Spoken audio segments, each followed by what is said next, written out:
kedaulatan pangan di keluarga dan kedaulatan pangan di desa. Dan selanjutnya kita akan sama-sama mendengarkan puncak acara kita pada hari ini, yaitu adalah pidato politik dari Ketua Umum PDI Perjuangan. Hadirin kita sambut dengan tepuk tangan yang meriah kepada Ibu Profesor Dr. Megawati Soekarno Putri.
Saudara-saudara sekalian, anak-anakku yang tercinta, Bapak Presiden Jokowi, Presiden Republik Indonesia,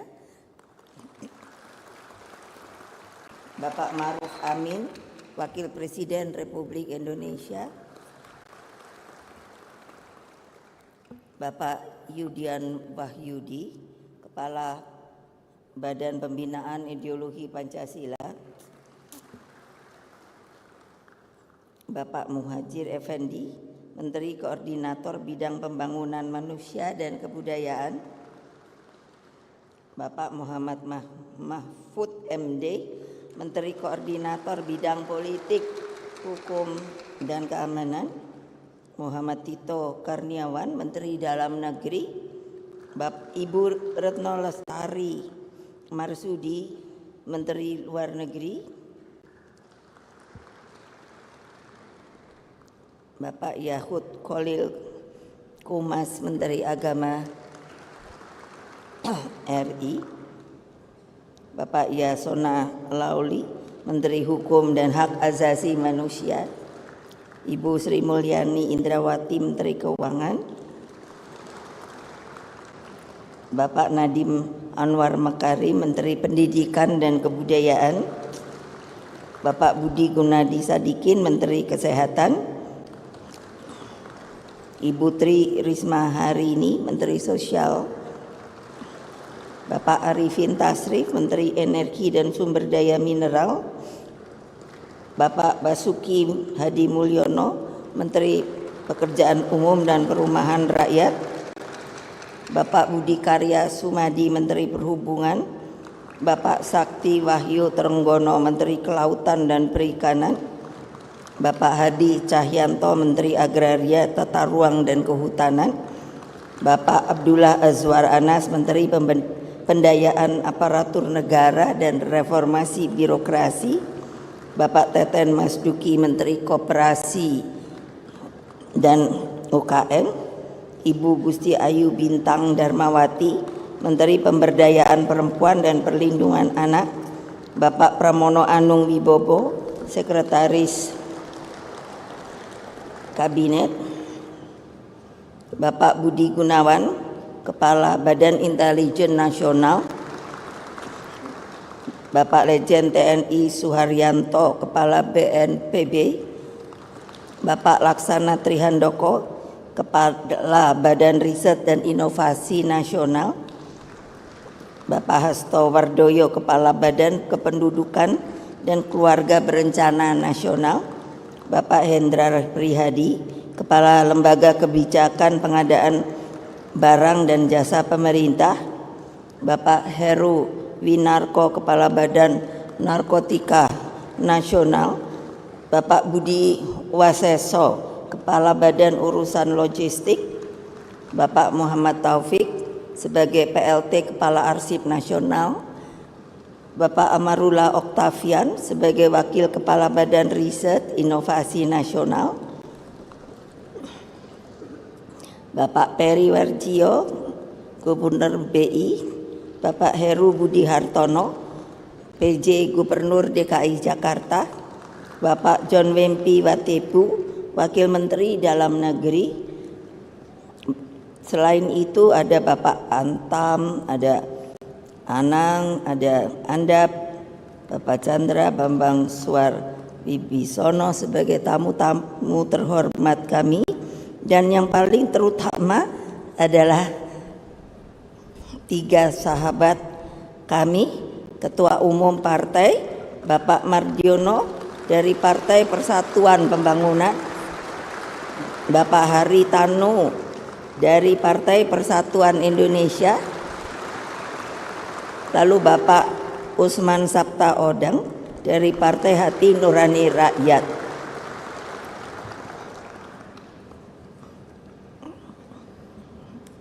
Bapak Presiden, karena penugasan Bapak kepada saya sebagai Ketua Badan Pembinaan Ideologi Pancasila, maka seperti juga seizin Bapak, kami ingin memperkenalkan terutama siapapun yang merasa adalah bangsa Indonesia dan mengakui ideologi Pancasila, maka memperkenalkan suatu salam. Kalau saya nanti mengatakan begini, salam Pancasila, silahkan semuanya, terutama anak-anakku, untuk berdiri dan menjawab salam Pancasila juga. Bagi para tamu terhormat, itu saya terserah. Setelah itu lalu kita biasa harus merdeka 3 kali. Salam Pancasila. Merdeka, merdeka, merdeka. Assalamualaikum warahmatullahi wabarakatuh. Salam sejahtera untuk kita semua. Om Swastiastu, Namo Buddhaya, salam kebajikan rahayu. Puji syukur kehadirat Allah Subhanahu wa Ta'ala, sehingga rapat kerja nasional keempat ini PDI Perjuangan dapat diselenggarakan. Setelah itu pada pemilu 2024 nanti juga kita akan mengadakan sebagai informasi Rakernas kelima atau yang terakhir dalam DPP periode ini, dan selanjutnya Kongres ke-6 pada tahun 2025. Rakernas ini tentu semuanya sudah mengetahui sangatlah penting bagi memberikan arah masa depan bagi Indonesia yang pada hari ini saya mengatakan adalah Indonesia yang berdaulat di bidang pangan. Saudara-saudara sekalian, anak-anakku dimanapun berada, begitu juga bagi seluruh rakyat Indonesia yang saya cintai. Bapak bangsa kita, Bung Karno, telah lama menegaskan bahwa dalam suatu pidatonya beliau berkata, pangan itu berkaitan dengan mati hidupnya suatu negeri. Kalau kita bisa lihat, maka hal inilah yang kini terjadi dalam perang Rusia dengan Ukraina. Pangan telah menjadi senjata yang sangat ampuh di dalam membangun hegemoni suatu negara. Di tengah pertarungan geopolitik ini, ketergantungan Indonesia terhadap impor pangan semakin besar. Kalau saya coba untuk membaca sebagai masukan, konsumsi gandum misalnya telah meningkat signifikan dari 4% pada tahun 1970 menjadi 28% pada 2022.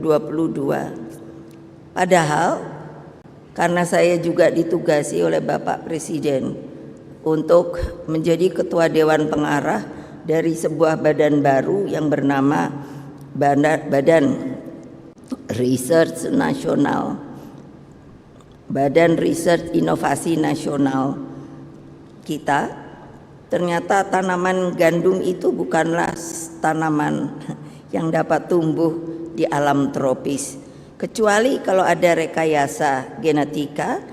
Namun tentunya kita akan tahu uji coba ini akan memakan waktu lama.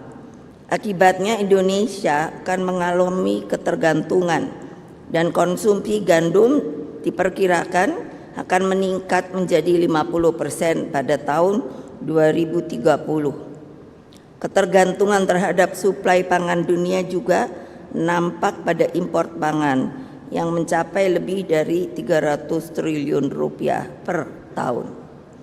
Sebagai pemikiran, dalam ketergantungan ini sekiranya kalau dilihat dari keadaan global warming sekarang, kalau negara-negara yang mempunyai atau yang mengekspor hal-hal seperti ini tidak mau lagi mengekspor atau mengeluarkan hasil buminya, lalu pertanyaannya, bagaimana untuk kehidupan kita?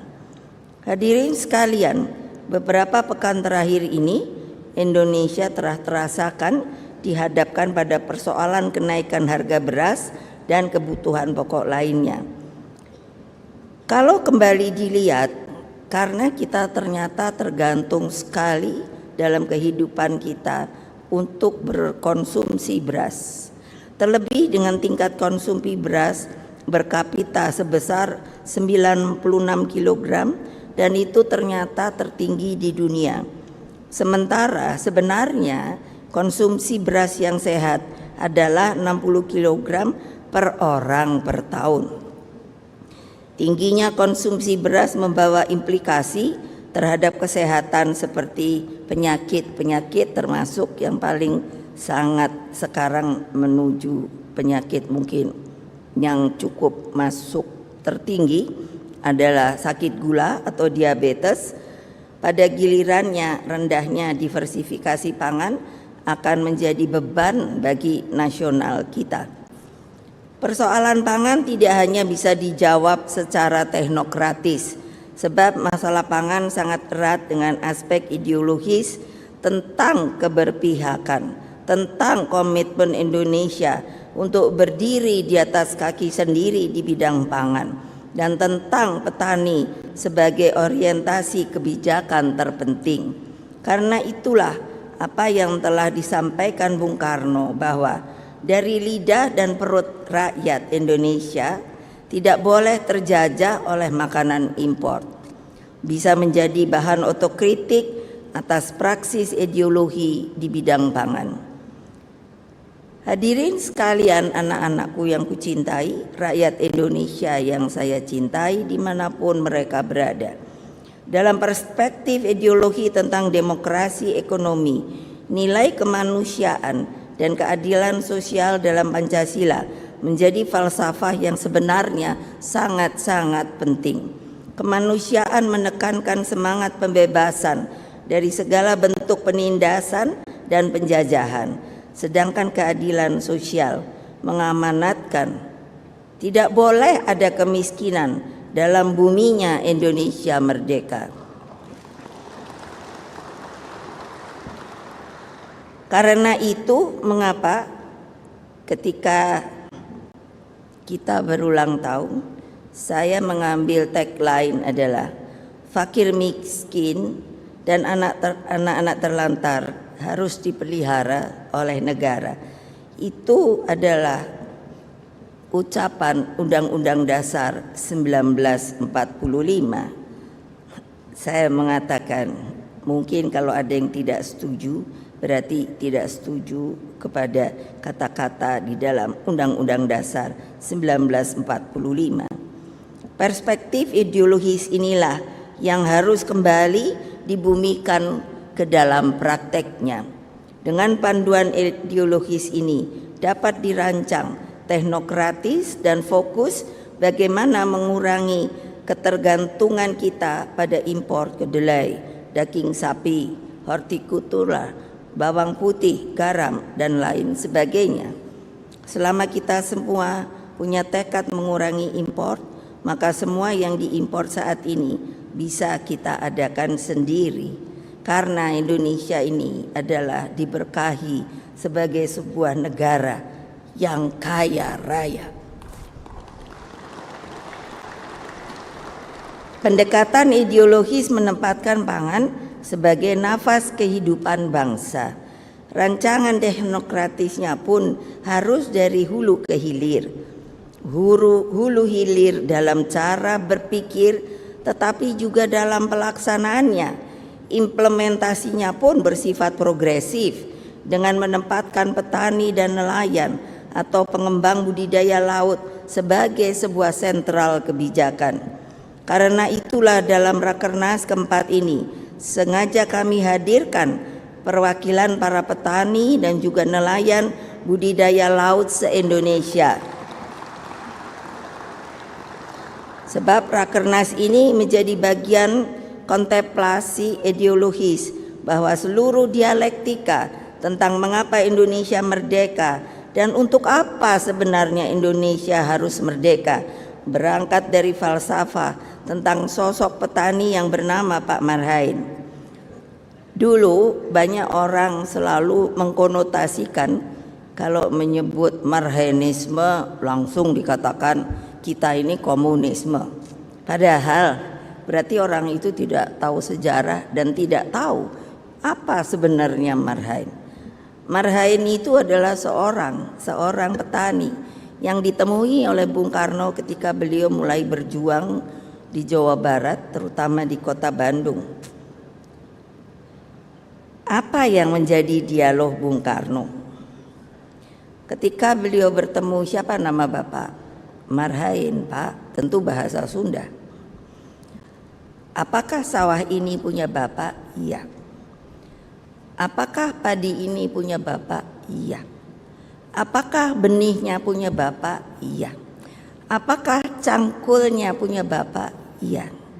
Apakah ketika panen nanti Bapak akan berjual sesuai kehendak Bapak? Iya.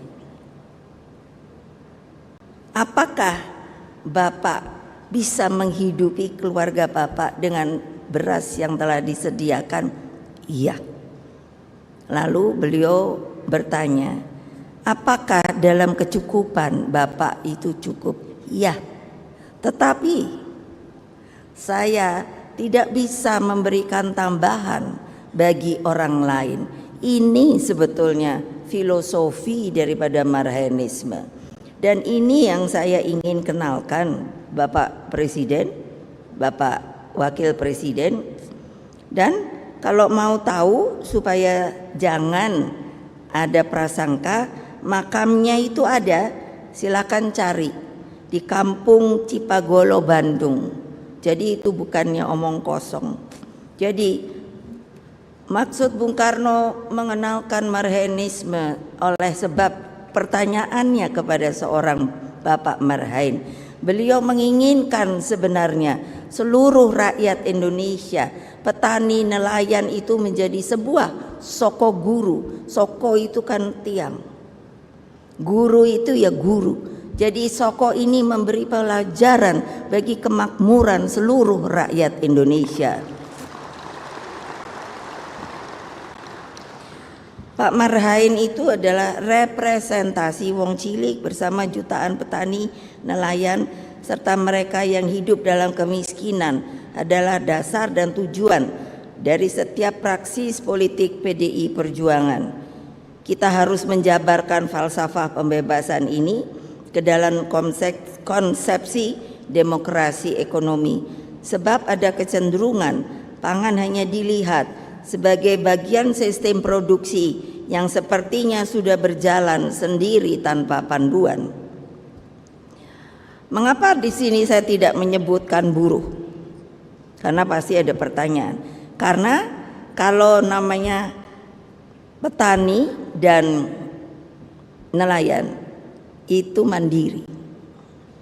Tapi kalau buruh, dengan segala hormat saya kepada kaum buruh, mereka itu masih bekerja pada seseorang yang mempunyai pabrik dan lain sebagainya. Ini harus benar didengarkan dan digarisbawahi.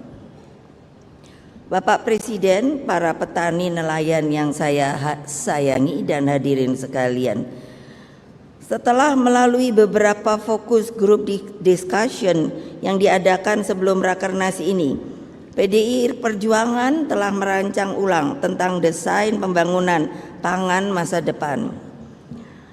Pertama, dengan keanekaragaman flora dan fauna, baik di darat maupun di laut yang begitu beragam dan berlimpah, maka kebijakan pangan nasional harus mengakar pada komitmen ideologi agar Indonesia benar-benar berdaulat di bidang pangan dengan cara berdiri di atas kaki sendiri. Pertanyaannya, apakah bisa? Sangat bisa. Saya sebagai ketua yang juga ditunjuk oleh Presiden, ketua Dewan Pengarah yang namanya Badan Riset Inovasi Nasional tersebut, saya sudah mulai mendata yang disebut flora fauna, tapi sekarang sedang bagian tumbuhannya. Belum 6 bulan Bapak Presiden, sudah terjumlah mulai terangkat ada 2 juta tanaman yang telah didata dan masih terus untuk dilaksanakan. Oleh sebab itu, makanya kita harus percaya pada diri kita bahwa kita bisa berdiri di atas kaki sendiri, anak-anakku.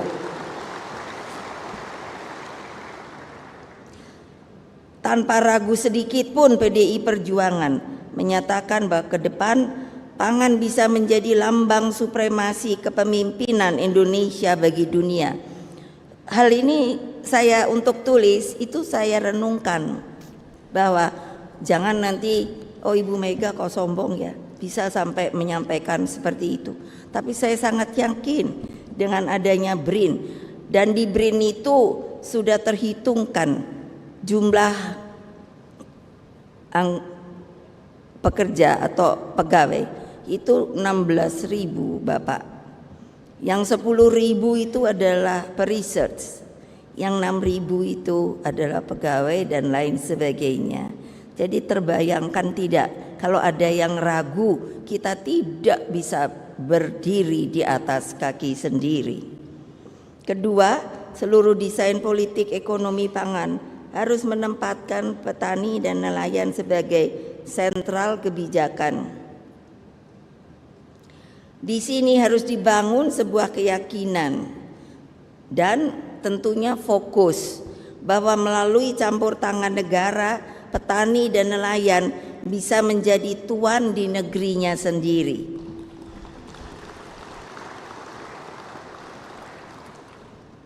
Ini bukan karena kita mau pemilu ya, tapi ini saya renungkan bertahun-tahun. Mengapa bapak saya selalu mengatakan petani nelayan itu soko guru, dan saya bisa mengerti sekarang. Seperti saya mengenal petani hebat dan sekaligus peneliti, yaitu itu petani loh. Saya kenal dari sejak PDI. Namanya Surono Danu, yang sejak zaman PDI telah mengembangkan sebuah varietas benih padi. Pada waktu itu maksudnya mau memberi nama saya Megawati Soekarno Putri. Tetapi saya lalu bilang jangan. Jadi disingkatnya MSP, tapi lebih baik mari sejahterakan petani. Ada juga Profesor Andreas Dwi Santoso sebagai guru besar yang turun langsung selalu menggalang petani. Ada juga Profesor Ali Zumazar yang mengembangkan varietas kedelai, dan lain-lain yang kesemuanya sangat dekat dengan para petani. Yang ketiga, kebijakan kedaulatan pangan di hulunya harus menempatkan penguasaan ilmu pengetahuan teknologi, riset, dan inovasi sebagai pilar kemajuan. Setelah tadi saya katakan, BRIN telah memiliki hasil riset kesesuaian tanah dan kini fokus pada benih unggul. Terkait nelayan, BRIN juga telah mengembangkan aplikasi teknologi untuk memberikan arah bagi penangkapan ikan. Itu maksudnya, kalau sekarang nelayan itu, kalau dia mau menangkap ikan, dia tidak tahu yang akan ditangkap itu ikan apa, di mana jurusnya. Dan untuk itulah kami sedang terus menggodok untuk bisa mengembangkan aplikasi teknologi ini, sehingga dapat dilihat kalau ditanya sekarang musim ikan apa, lalu di mana yang terbanyak, maka bisa diberikan koordinatnya di sana sehingga dia dapat segera pergi ke sana. Di dalam stand pameran ini di belakang tadi Bapak sudah sekilas melihat pameran, juga bisa dilihat teknologi hujan buatan dengan drone karya anak bangsa dan juga pengolahan sorghum. PDI Perjuangan selalu meyakini bahwa para peneliti kita sebenarnya hebat-hebat, tetapi belum didaya gunakan itu dengan maksimal. Hanya harus dibangunkan idenya, daya imajinasinya, kreativitasnya, dan yang terutama adalah semangat juangnya agar hasil riset dan inovasi dapat dimanfaatkan secara nyata bagi kepentingan rakyat. Dalam cara pandang ini, saya selalu menyebut para peneliti dimanapun juga, termasuk di bidang pangan, adalah pahlawan kita masa depan.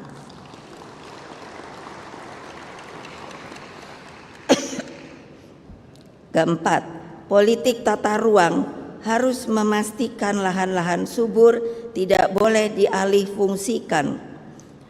Bapak Presiden, kami telah membuat peta Indonesia untuk tanah-tanah yang subur. Di tempat ini saya ingin meminta sedikit supaya di dalam peraturannya tanah-tanah subur sudah tidak boleh dikonversi, Bapak Presiden. Karena jangan lupa kita ini negara kelautan terbesar di dunia. Koridor pembangunan nasional ke depan harus dimulai dari laut dengan mengedepankan cara pandang geopolitik Bung Karno. Koridor strategis ini ditopang oleh perguruan tinggi di setiap wilayah dengan memanfaatkan geostrategi dan geoekonomi terintegrasi dengan jalur perdagangan dunia. Dalam perspektif ini, alur laut kepulauan Indonesia yang disingkat ALKI harus menjadi jalur pembangunan koridor strategis dari laut sehingga tidak lagi mengorbankan hutan dan lahan-lahan pertanian di daratan. Dan ini juga ada permintaan kami, saya sebagai Ketua Umum Partai. Sekarang saya dengar sudah akan berjalan yang namanya CO2 trade. Saya karena di BRIN, jadi saya melihat Bapak ada sebuah kemungkinan sebenarnya dalam negosiasinya, karena kalau saya lihat hanya orang akan membayar dengan tumbuhan katakan itu 1 meter jumlahnya mungkin 1000. Padahal Bapak Presiden itu harus dilihat efektivitas bahwa yang namanya pohon-pohon besar yang umurnya bisa ratusan tahun dan berdaun kecil itu lebih efektif untuk menyimpan CO2 dan mengeluarkan oksigen. Apa artinya? Kalau hanya terhitungkan dengan 1000 pohon, maka menurut saya sebenarnya jumlah itu harus dinaikkan.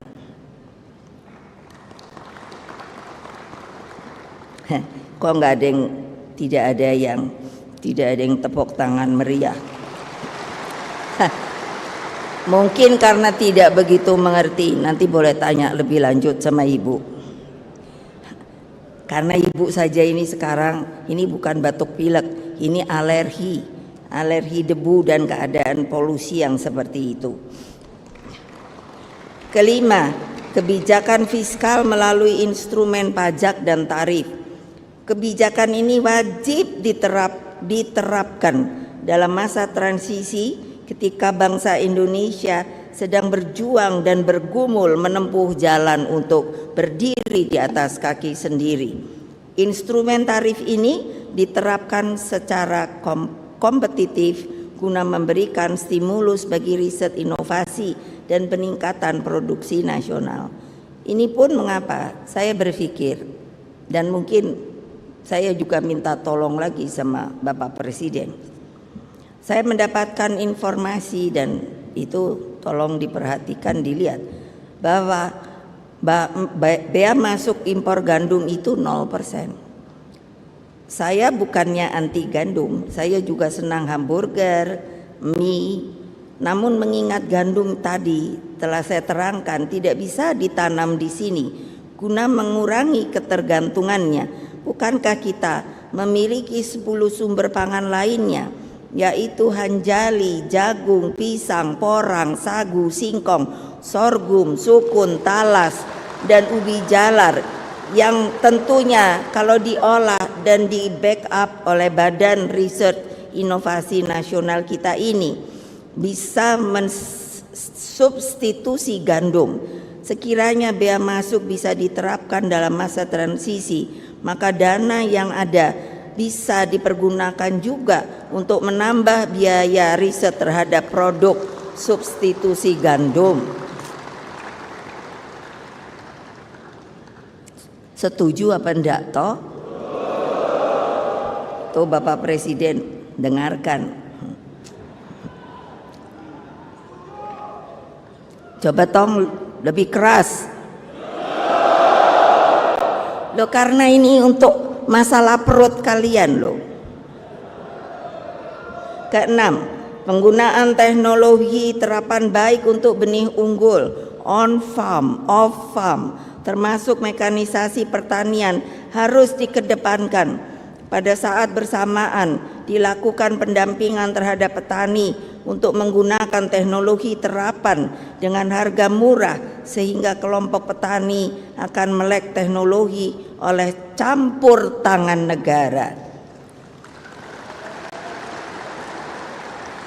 Bayangkan jika peralatan mekanisasi pertanian seperti traktor, mesin untuk menanam dan panen, mesin pengering, gabah dan lain-lain bisa dibuat massal untuk petani dan harganya murah, pasti mereka akan ingin untuk membeli hal tersebut.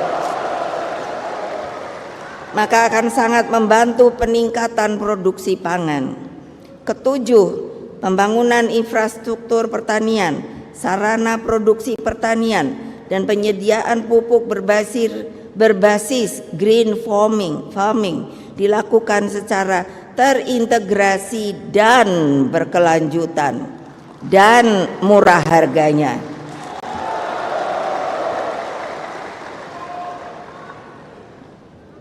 Iya kan? Iya kan? Iya kan? Sip. Kedelapan, pentingnya konsolidasi kebijakan pemerintah pusat dan daerah, termasuk reformasi birokrasi berbasis kinerja, ditinjau dari peningkatan produksi pangan dan diversifikasi pangan untuk rakyat. Ternyata bukan karena saya putrinya, nanti selalu dihubungkan, oh tentu saja Ibu Mega adalah anaknya Bung Karno. Betul, saya anaknya Bung Karno. Saya toh tidak bisa bilang kalau saya anaknya si Badu. Betul apa tidak? Nah, kenapa? Beliau memang visioner. Visioner tuh pikirannya ke depan, jauh sampai di sana. Tadi kan ada itu ada jembatan. Pasti ada yang nanya, kenapa pakai warna kuning ya? Itu sebetulnya terinspirasi ketika Bung Karno mengatakan, untuk apa kita merdeka? Ayo, untuk apa kita merdeka? Untuk apa kita merdeka? Beliau sendiri mengatakan, karena sebetulnya kemerdekaan itu bukan saat sekarang. Kemerdekaan itu adalah suatu jembatan emas ke depan yang harus diolah oleh siapa? Bangsa Indonesia sendiri. Setuju? Mau melaksanakan? Siap! Siap! Siap! Sip. Sampai beliau dan membuatnya itu 6 tahun loh. Ada nama buku Mustika Rasa. Bayangkan, karena bukannya hanya teori dan panggil sekarang yang mesti kita ikuti kan namanya chef. Jadi sudah ahli koki. Tapi beliau pergi menyuruh timnya ke seluruh Nusantara kita mengambil resep-resep yang namanya diberi nama buku Mustika Rasa, tebalnya sebegini. Apa sih? Masa kita ndak bisa sih lebih modern dan lain sebagainya. Tetapi karena itu harusnya kemauan niat kita sebagai bangsa mengungkapkan keanekaragaman makanan lokal lengkap dengan kajian gizi. Bayangkan, dengan kajian gizi dan proteinnya. Kami sedang berupaya mensosialisasikan, mempopulerkan kembali buku Mustika Rasa ini, Bapak Presiden. Hadirin sekalian, rakyat Indonesia yang saya cintai, anak-anakku yang selalu kusayangi. Itulah pokok-pokok kebijakan kedaulatan pangan yang akan dirumuskan melalui Rakernas keempat ini. Dan apa yang telah dilakukan Presiden Jokowi dengan gerbang kemajuan melalui pembangunan infrastruktur seperti bendungan, embung, saluran irigasi pertanian, dan seperti tadi telah saya katakan membentuk Badan Riset dan Inovasi Nasional atau BRIN, telah membangkitkan optimisme terhadap jalan Indonesia yang berdaulat di bidang pangan. Konsepsi kedaulatan pangan itulah yang ditawarkan PDI Perjuangan dalam pemilu tahun 2024 yang tinggal beberapa bulan lagi. PDI Perjuangan tidak akan pernah menyerah di dalam menjalankan politik kedaulatan pangan tersebut. Itulah komitmen pokok partai pada pemerintahan yang akan datang dengan memenangkan pemilu legislatif dan Bapak Ganjar Pranowo sebagai Presiden Republik Indonesia ke-8. Sanggup? Sanggup? Sanggup? Nah, akhirnya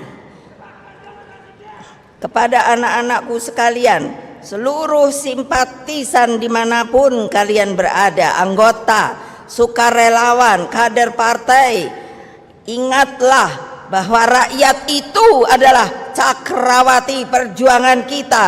Kepada merekalah dedikasi politik selalu ditujukan.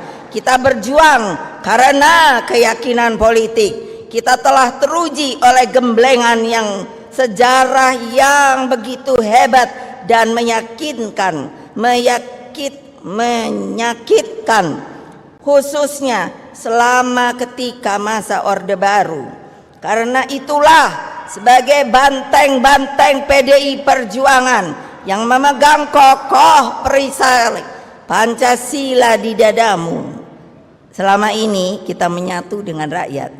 Jangan sekalipun pernah gentar, sedikit pun menghadapi berbagai kepungan dan manuver politik praktis yang hanya sekedar menggunakan keinginan kekuasaan sebagai tujuan. berpolitiklah dengan seluruh semangatmu, dengan nuranimu, dengan mata hatimu, dan setialah kepada sumbermu, yaitu rakyat, rakyat, rakyat. Siap, siap, siap. Nah,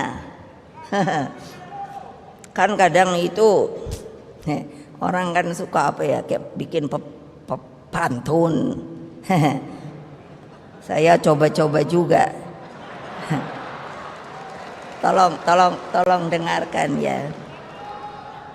Tapi ininya lain kalau Ibu. Jangan pernah gentar diterjang badai. Karena apapun. Karena apa? Badai pasti berlalu. Tepuk tangan yang meriah, sweet sweet. Dan matahari akan selalu terbit di ufuk timur, saudara-saudara sekalian. Terima kasih. Wassalamualaikum.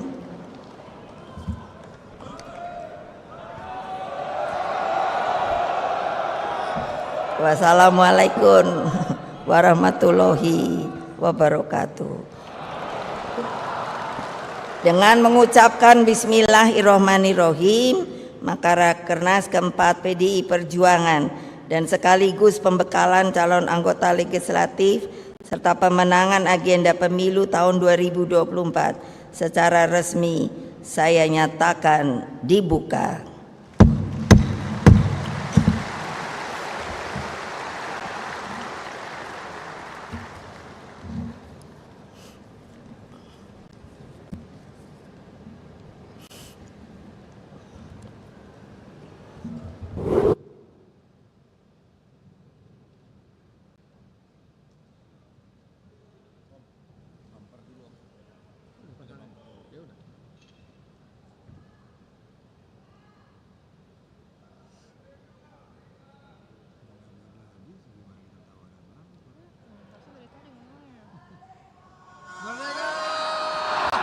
Merdeka! Merdeka! Indonesia Raya!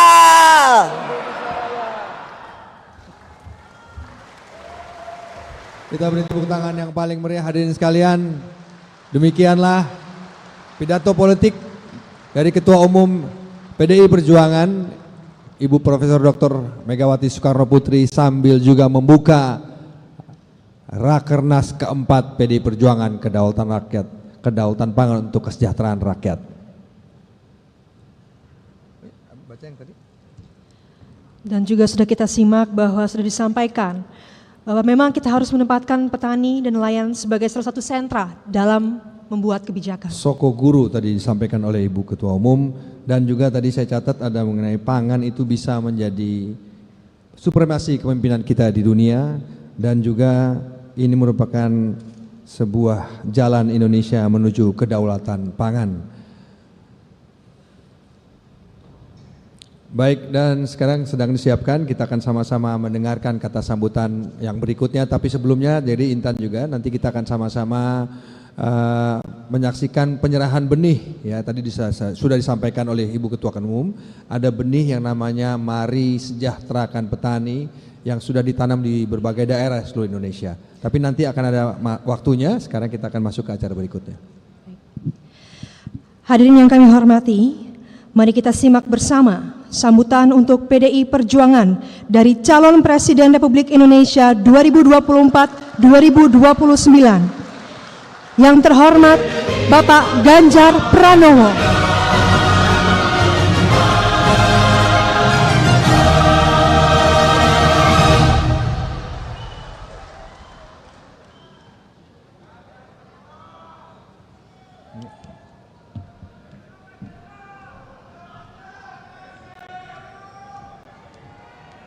Assalamualaikum warahmatullahi wabarakatuh.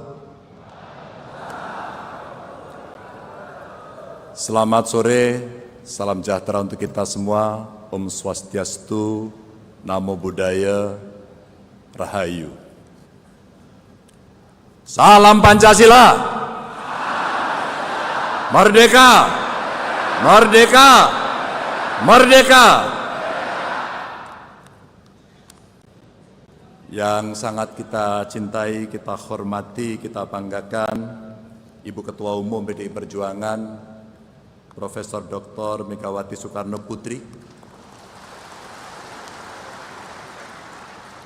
yang selalu menggembleng kita,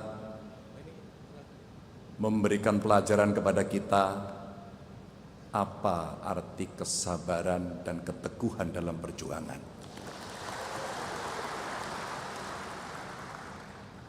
Yang terhormat, yang sangat kita banggakan, kader terbaik PDI Perjuangan, Presiden Republik Indonesia, Insinyur Joko Widodo,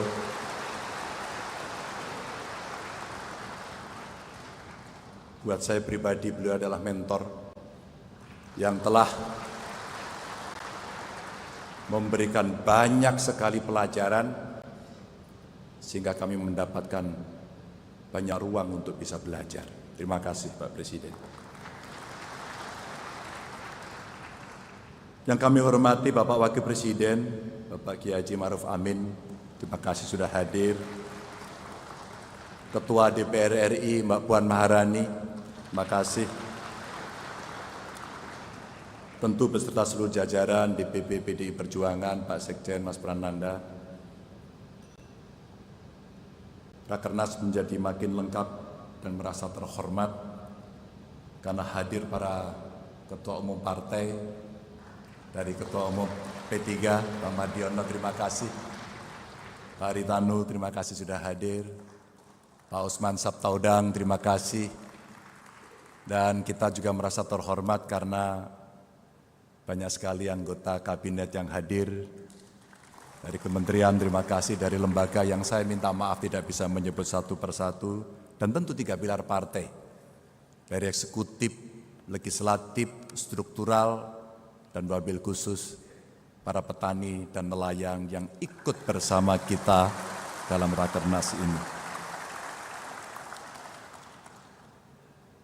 Rakernas yang keempat PDI Perjuangan ini sangat luar biasa.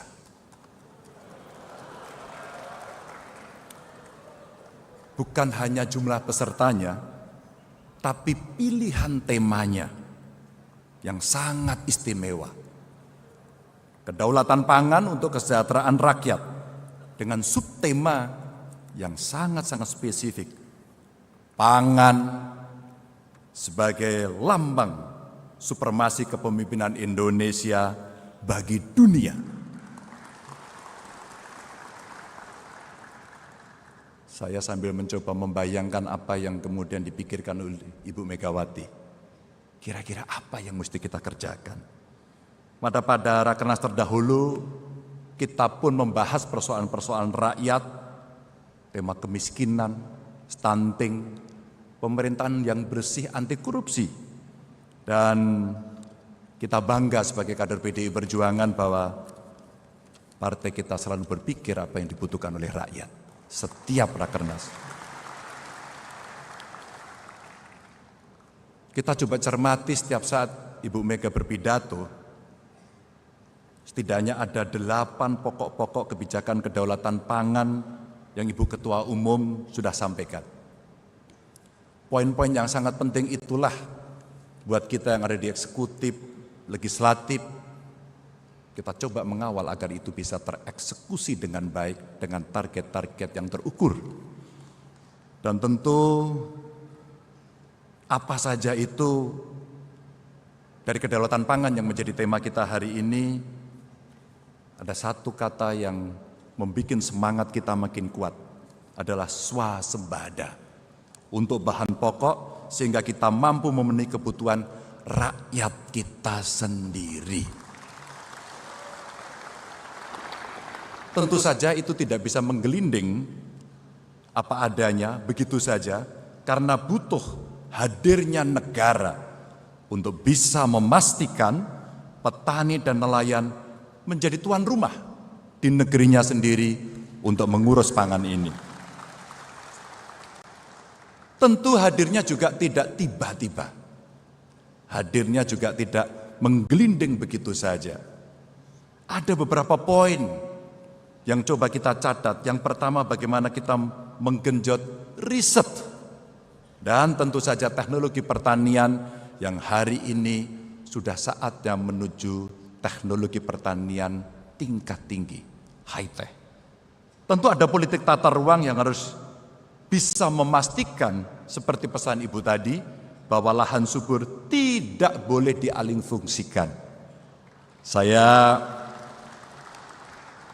senang ini disampaikan oleh Ibu Ketua Umum untuk mengingatkan kita bersama. Ketika penugasan saya di DPR berjalan, saya ikut membahas undang-undang lahan pertanian pangan berkelanjutan. Tinggal bagaimana kita mengeksekusi, karena di ruangan ini ada dari eksekutif, baik dari pusat maupun daerah, yang berkewajiban untuk melaksanakan undang-undang ini. Dan tentu saja kebijakan fiskal untuk memberikan stimulus bagi inovasi peningkatan produksi nasional, termasuk penerapan teknologi terapan pertanian dan pembangunan yang masif infrastruktur pertanian serta sarana produksi pertanian, dan kita bisa belajar dari manapun. Kita bisa berkolaborasi dari manapun. Tadi sudah kita lihat, Ibu Ketua Umum, hasil riset-riset BRIN yang sebenarnya sudah bisa dilakukan hilirisasi untuk bisa kita lakukan terapan. Karena dari anak bangsa sudah bisa menunjukkan karya-karyanya. Tinggal kita memastikan untuk bisa menggunakan itu. Dan tentu saja hal yang penting dan dasar untuk menyejahterakan wong cilik adalah melalui pangan dan melalui makanan, tidak ada yang lain. Tentu saja nanti varian yang banyak akan menjadi dukungan karena ini yang paling pokok. Apabila kita bisa meningkatkan sektor pangan Indonesia untuk kesejahteraan rakyat, maka kita akan mampu membawa Indonesia lebih berjaya, dan tadi pesannya adalah makin berdikari dan berdaulat. Tentu selaku kader PDI Perjuangan, kita selalu diingatkan bagaimana pentingnya untuk membumikan ideologi pembebasan yang dilakukan oleh Bung Karno, ideologi yang berangkat dari tekad untuk membebaskan diri dari segala bentuk penjajahan, baik dari sisi politik, ekonomi, sosial, budaya, dan Rakernas ini mencoba untuk merumuskan agar kita punya kemandirian itu. Bapak Ibu hadirin yang sangat saya hormati, Bapak Presiden, Ibu Ketua Umum, politik pangan sangatlah penting dan ia menyentuh hampir seluruh aspek kehidupan dan berimplikasi penting terhadap kesehatan. Tentu bagaimana kita mencerdaskan kehidupan bangsa mulai dari gizi yang cukup.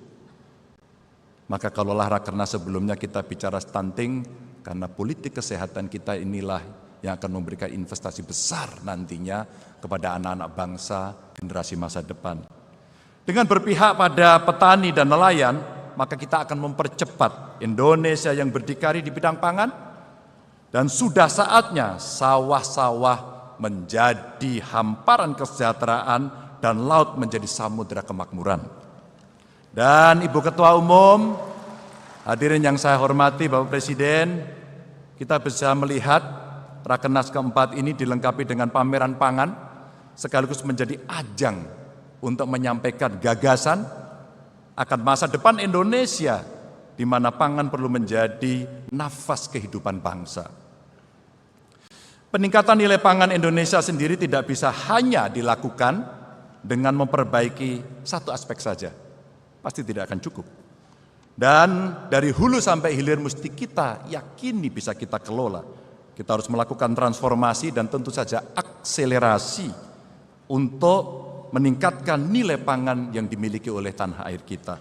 Kita bisa melihat bagaimana dengan segala semangat Pak Jokowi dan dukungan seluruh kabinet, setidaknya kita akan memiliki 61 bendungan yang memberikan sumbangsih yang sangat besar pada kemajuan pangan kita.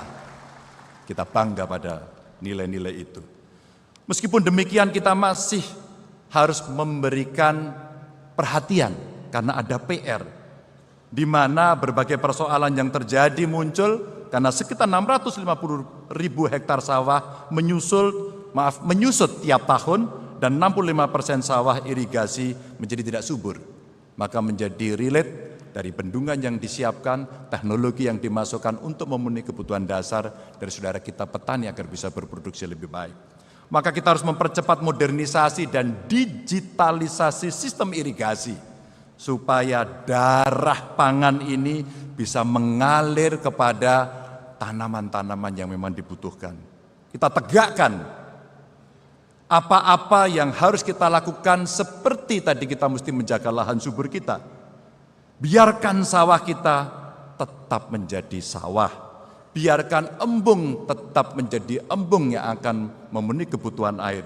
Dan biarkan laut itu hidup dan menjadi tempat ikan-ikan berenang, karena itu menjadi sumber pangan kita juga. Pemerintah sudah menghitung, kira-kira jika seluruh syarat itu bisa dipenuhi Bapak Ibu sekalian, maka di tahun depan kita bisa menghasilkan kurang lebih 12 juta ton ikan tangkap secara sustainable. Saya kira kementerian sedang melakukan itu. Artinya kita akan dapat minimal mempertahankan atau kita akan meningkatkan betapa di depan mata kita punya kekayaan yang luar biasa, dan di tahun-tahun berikutnya angka itu akan bisa berkembang bahkan lebih.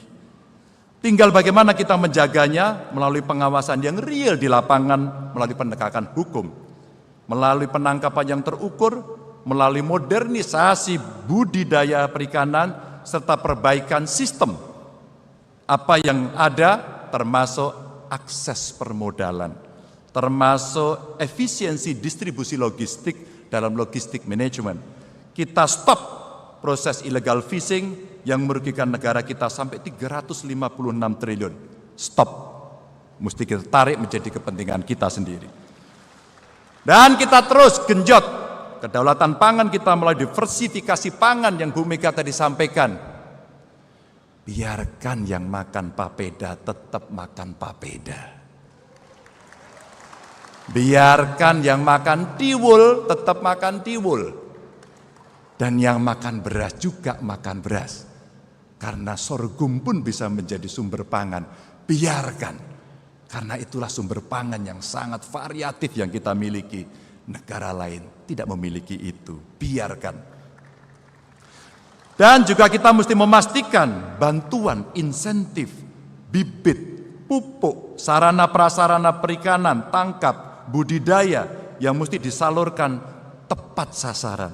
Maka untuk itu zaman sudah berubah, generasi berganti, dan kita tidak bisa mengharapkan berdikari dari pangan ini tanpa kita melakukan sebuah perubahan besar dari sisi teknologi.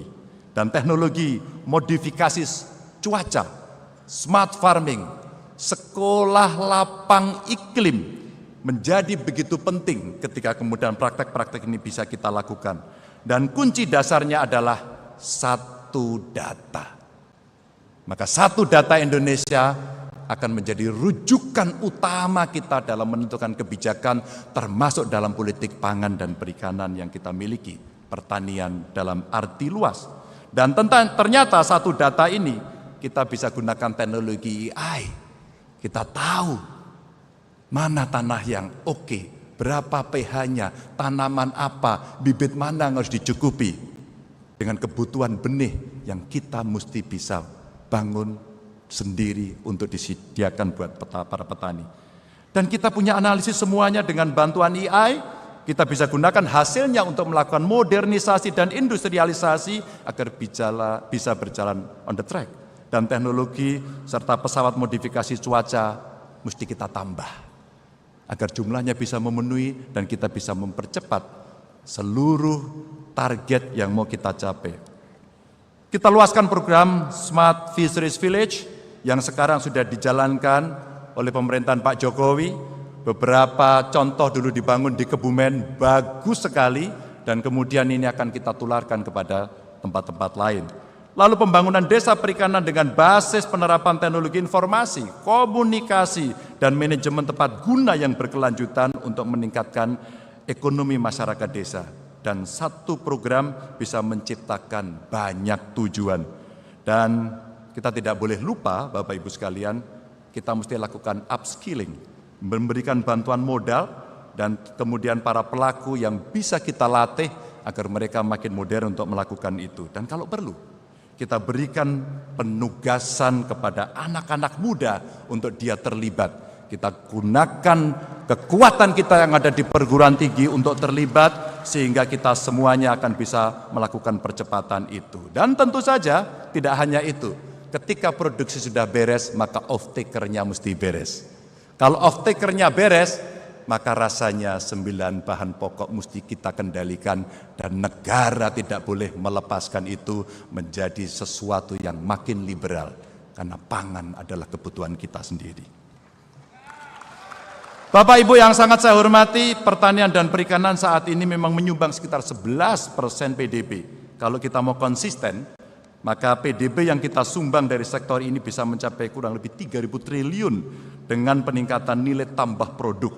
Dan ini akan menjadi salah satu jalan Indonesia untuk keluar dari jebakan ekonomi pendapatan menengah.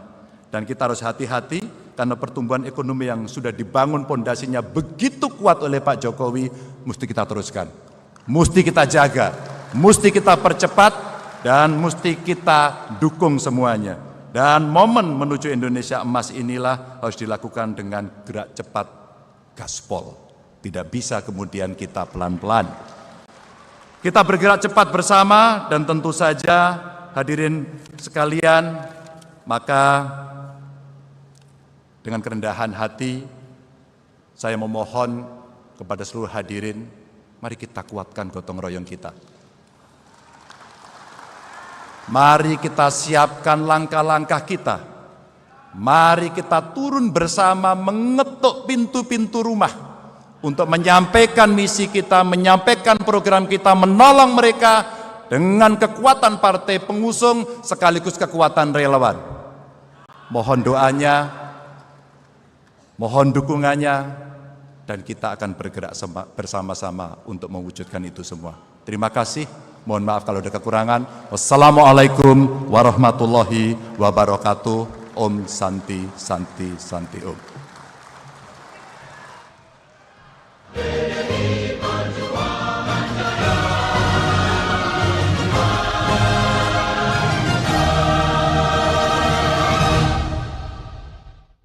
Mana sambutannya tadi buat calon presiden yang sudah gaspol?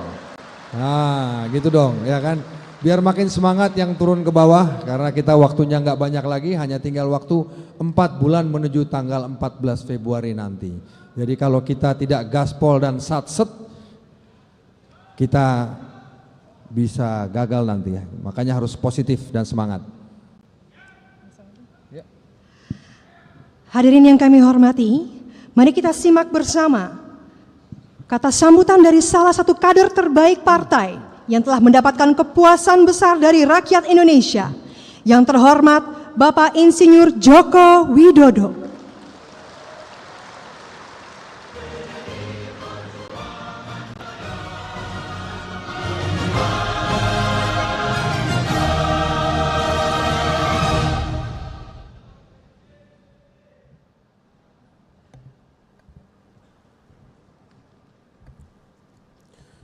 Bismillahirrahmanirrahim. Assalamualaikum warahmatullahi wabarakatuh.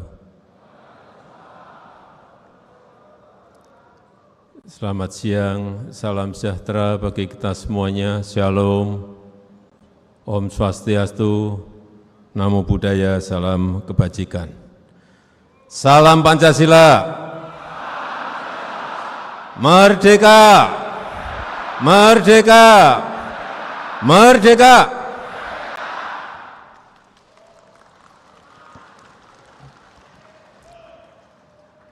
Yang saya hormati Presiden kelima Republik Indonesia, sekaligus Ketua Umum PDI Perjuangan, Ibu Profesor Dr. Hajah Megawati Soekarno Putri, yang saya hormati Wakil Presiden Republik Indonesia Bapak Profesor Dr. Kiai Haji Ma'ruf Amin, yang saya hormati Ketua DPR RI Ibu Puan Maharani, yang saya hormati Pak Sekjen beserta seluruh jajaran DPP, DPD, DPC, serta fraksi yang hadir pada sore hari ini, dan seluruh keluarga besar PDI Perjuangan yang saya hormati. Dan yang saya hormati para menteri Kabinet Indonesia Maju yang tidak bisa saya sebut satu persatu, yang saya hormati para ketua umum partai,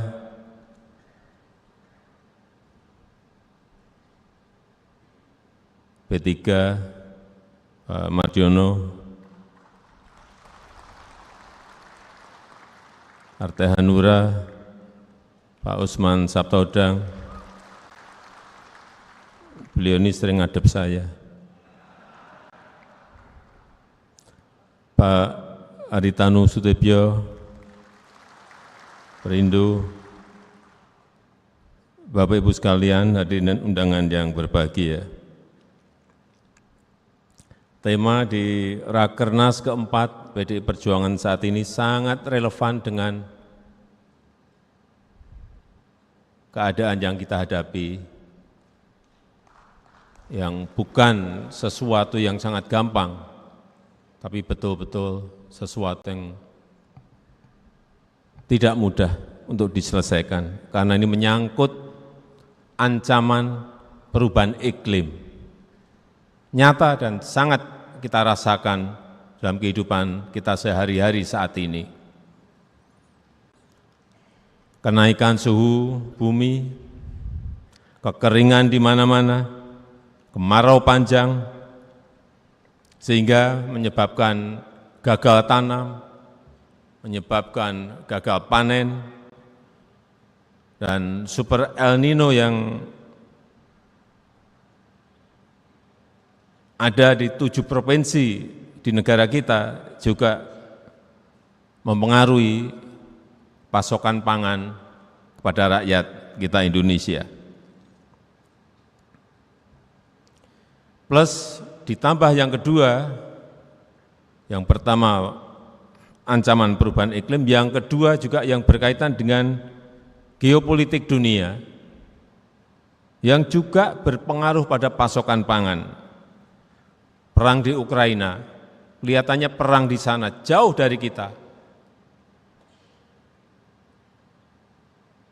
Tapi ternyata gandum yang tadi disampaikan oleh Ibu Mega, gandum kita impor gandum itu 11 juta ton, dan hampir 30% itu berasal dari Ukraina dan Rusia,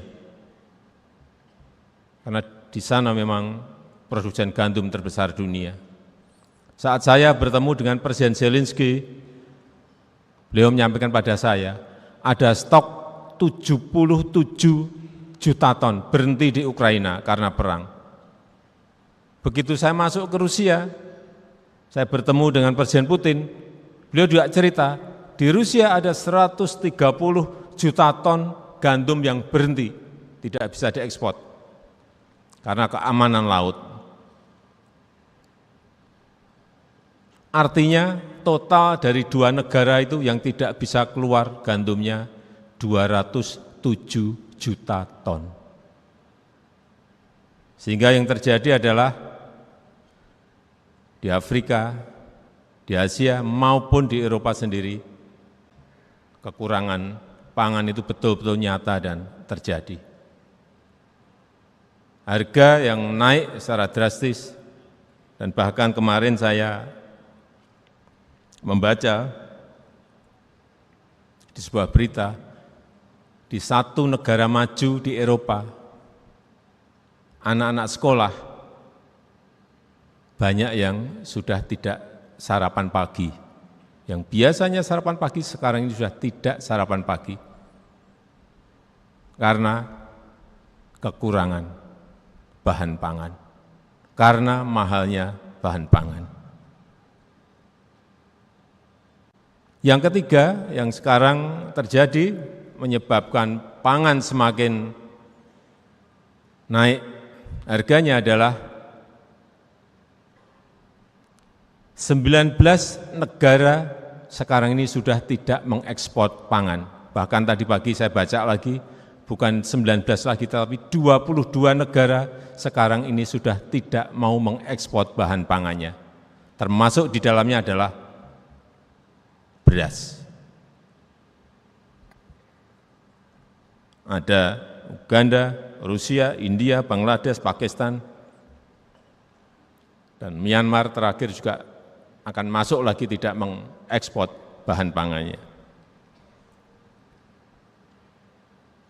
Betapa nanti kalau ini diterus-teruskan, ini akan semua harga bahan pokok pangan semuanya akan naik.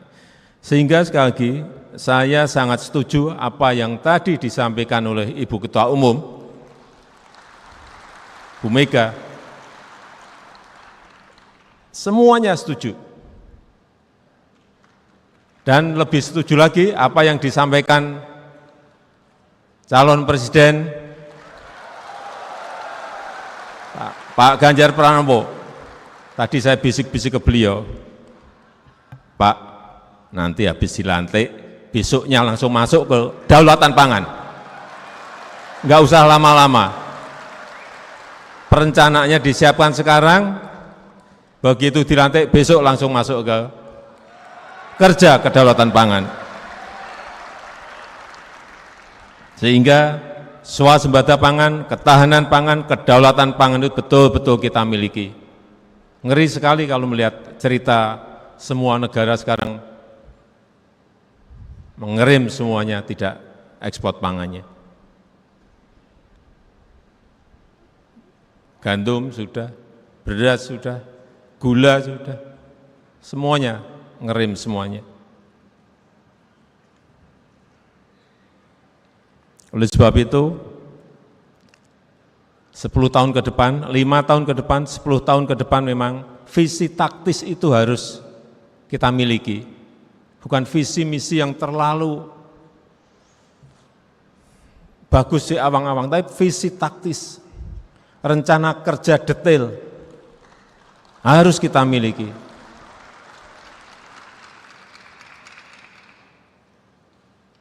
Dan saya yakin Pak Ganjar mampu menyelesaikan ini.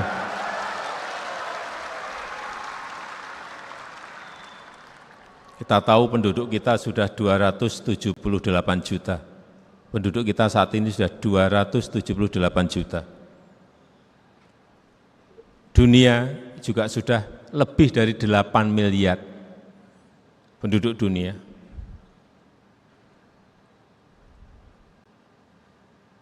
Dan akan terus bertambah. Di tahun 2030 diperkirakan sudah mencapai 310. Karena pertumbuhan penduduk kita 1,25%, kenaikannya per tahun. Artinya sekali lagi, pangan menjadi kunci, seperti yang disampaikan oleh Bung Karno, pangan merupakan mati hidupnya suatu bangsa, itu betul sekali. Beliau sudah melihat kejadian yang sekarang ini kita alami. Sekali lagi, 5 tahun ke depan, 10 tahun ke depan, visi taktis itu harus kita miliki. Plan yang detail, rencana yang detail itu harus kita miliki. Sehingga jelas berapa waduk yang harus kita siapkan, berapa embung yang harus kita siapkan, berapa kilometer irigasi yang harus kita siapkan. Rencana detail itu ada, dan kapan itu bisa kita selesaikan. Karena waduk kita mungkin sampai tahun depan baru akan tambah kira-kira 61 waduk. total waduk kita kurang lebih nanti plus 230 berarti kurang lebih 300-an waduk. Masih sangat kecil sekali kalau dibandingkan dengan Korea, dengan Cina, belum ada 10%-nya kita. Artinya masih perlu kerja keras untuk menyelesaikan infrastruktur yang berkaitan dengan pangan yang kita miliki. Saya rasa itu yang ingin saya sampaikan dalam kesempatan yang baik ini, dan saya tutup. Salam Pancasila, merdeka, merdeka, merdeka. Terima kasih. Wassalamualaikum warahmatullahi wabarakatuh. Pak Presiden.